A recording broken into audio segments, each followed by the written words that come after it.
My name is Hariman Singh Rathore and I'm from Kasna, Madhya Pradesh. At the time of this incident I was a 20-year-old boy from a landlord family.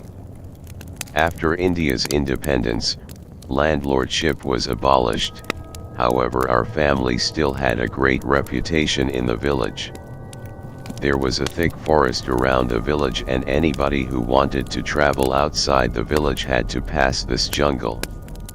There were stories around the village about a Rakshasini, a type of shudale that haunted the forest and brutally killed many villagers and animals.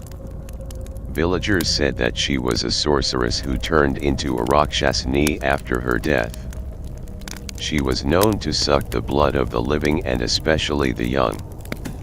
One day, my Babuji, father, my elder brother, Ram Singh, our guard Kardar Chandra and I went to the city to see my relative who was admitted to the hospital on account of illness.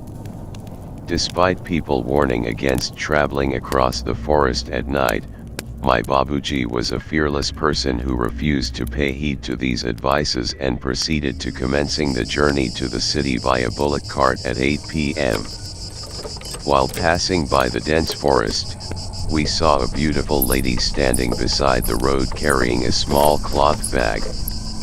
Our guard warned Babuji that she may be the Rakshasini, but Babuji did not care and stopped the cart near her. He asked her, "Behan, sister, who are you and where are you going from this forest?" She replied that she was with her husband, and a Daayan attacked them on the way and killed her husband, taking her husband's corpse inside the jungle. She said that she somehow escaped from the Daayan and was very frightened. Babuji believed her and asked her to sit on the cart. She agreed and sat next to me while we proceeded towards the city. In the morning we reached the town hospital and saw our relative, my aunt. Her condition was very crucial and the doctor said that she had very little time to live. Here, a strange thing happened. When my aunt saw the lady, she got so frightened that she couldn't speak despite clearly wanting to.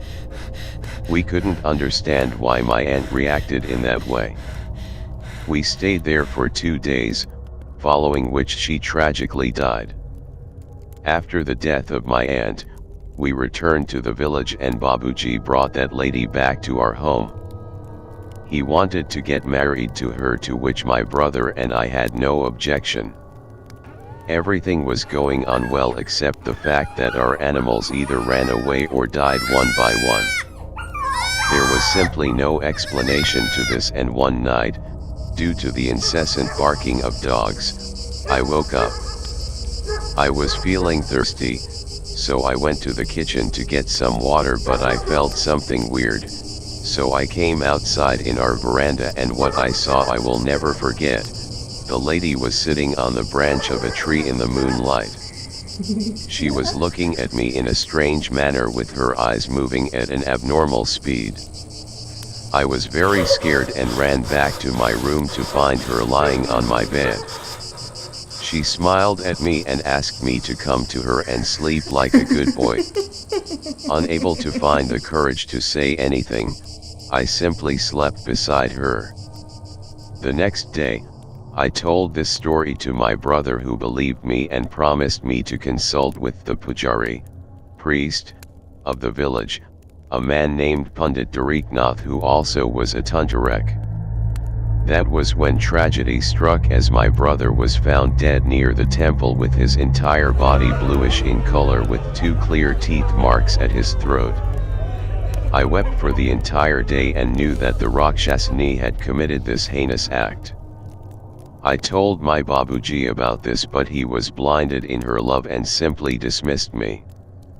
After a few days, I met with Dariknath and told him everything. He said that if she is a Rakshasini, then throwing some Ganga Jal, holy water from the Ganges river, on her would turn her to her original form.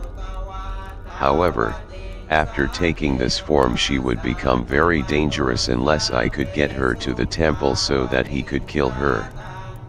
We devised a plan to get her to the temple by throwing some cloves on her while she was sleeping and getting her to the temple. This was risky because if she woke up on the way, she would definitely kill me. I pleaded with our guard Kartar to help me in this task and he promised me that he would help me. I kept a constant watch on her and on the 22nd of December in 1967, when she was sleeping in the afternoon, I went near her and threw the cloves on her. She screamed loudly and then fell asleep. I touched her to check for any signs of movement. Her skin felt very slippery and was burning hot, unlike that of normal human beings who have a fever. Kartar and I took her to the temple on our bullock cart.